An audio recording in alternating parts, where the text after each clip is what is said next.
Becky, and everybody else. So I read your question. There's a lot of different questions here. So I'll try to touch upon some of the answers. I think you're doing really great.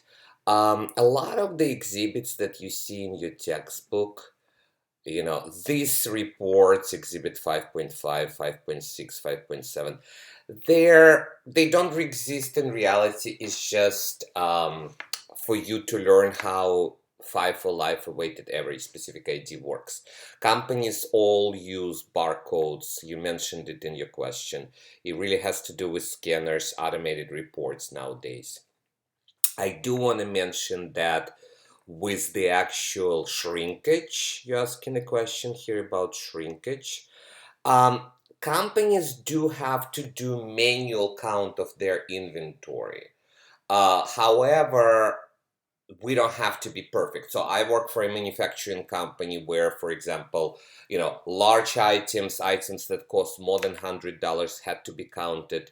Uh, uh, each item had to be counted. But then you have a pallet of items that are like $3, $5 each, and you just estimate how many items are there. So if you're missing a few items, that's okay.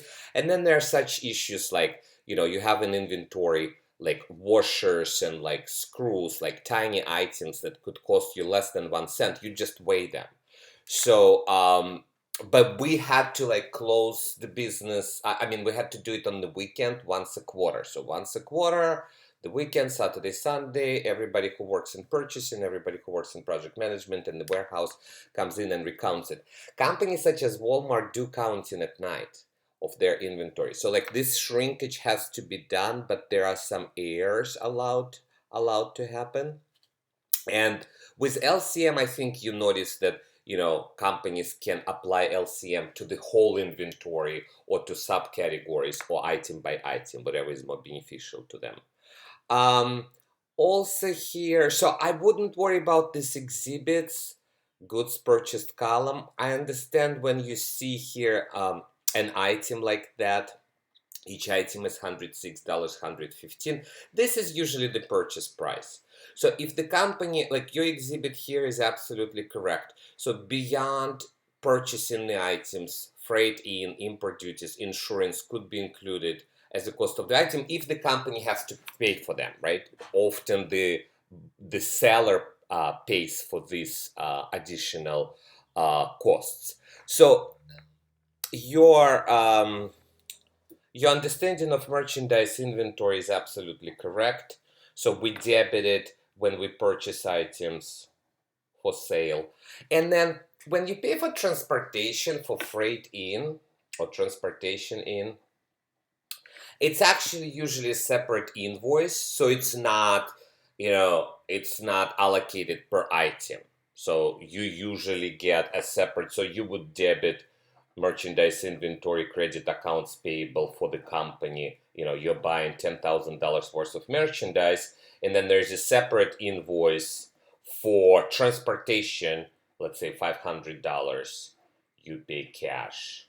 So you would have two separate entries. So this is the purchase of the items, and this is freight. And same with insurance.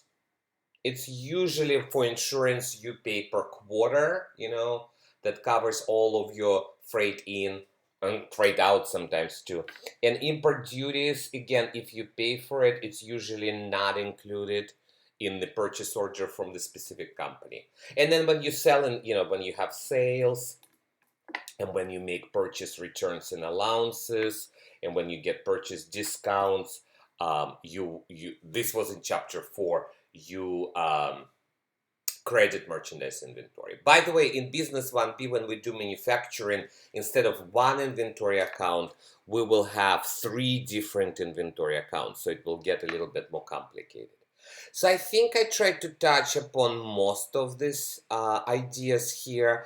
Um, if you have follow-up questions, I think the best way would be to catch me during my office hours on Zoom, and this is for everybody. Um, so because I'm placing this video for everybody to view. So I'm happy to answer any additional questions about inventory. You can post it, but I think it would be easier if we just talk talk about it during my Zoom office hours. Thank you for great questions, though. I think it's very helpful, and I see how you're trying to wrap your brain around these quite challenging concepts. Take care.